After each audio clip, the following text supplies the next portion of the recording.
Finalement dédiée aux différentes courses prévues au cours de ce meeting de Vallelunga, la journée du dimanche voyait les petites Smart belges entrer les premières en scène.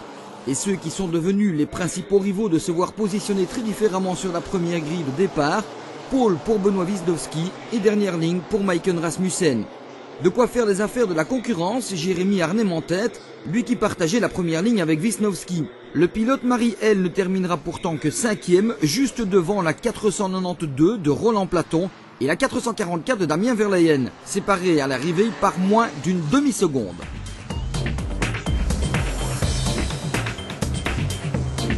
Si la victoire de Wisnowski ne souffrait d'aucune critique, à qui allait revenir la deuxième position?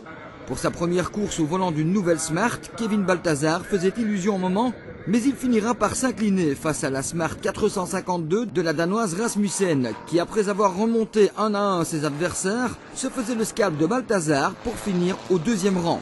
Une sacrée performance ponctuée du meilleur chrono en course. Oui, c'était dur, mais à la fin, j'étais deuxième. Et pour moi, c'est un bon résultat. Silvano Caira s'imposait chez les anciennes Smart au terme de cette première joute, devant David de Coster et Laurent Monteuil, auteur du tour le plus rapide des numéros 300. A noter dans cette catégorie l'abandon d'Adam Marino, excellent aux essais.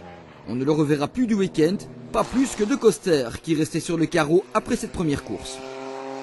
On a eu des problèmes turbo. Ma voiture n'a pas démarré avant le départ. Ce sont dès lors Caira et Monteuil qui domineront les débats le reste du week-end en classe 2, le premier nommé réalisant ainsi le sans faute.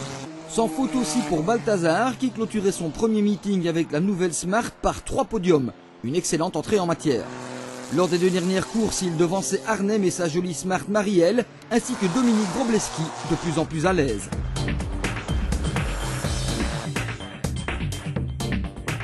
Entre chaque course, l'ensemble du peloton repasse bien entendu par le paddock, où les équipes s'affairent méticuleusement pour offrir une petite beauté à leur bolide et leur rendre tout leur souffle.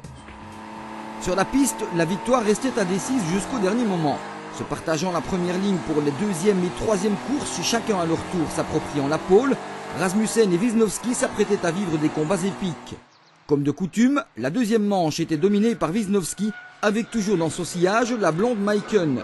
Se montrant une fois encore plus rapide en course que le reste de la meute, Maiken se faisait de plus en plus pressante et passait définitivement Benoît Wisnowski en vue de l'arrivée. Avec une 2e place et une victoire chacun, les 2 adversaires étaient renvoyés dos à dos avec un léger avantage pour la demoiselle qui partait cette fois en pole. Déterminée, développant un pilotage propre, fin et sans la moindre erreur, elle profitait de cette position enviable pour terminer le week-end par une victoire absolue. Assurément, le titre sera âprement disputé, sans doute entre ces 2 pilotes qui n'ont guère l'air décidés à se faire du cadeau.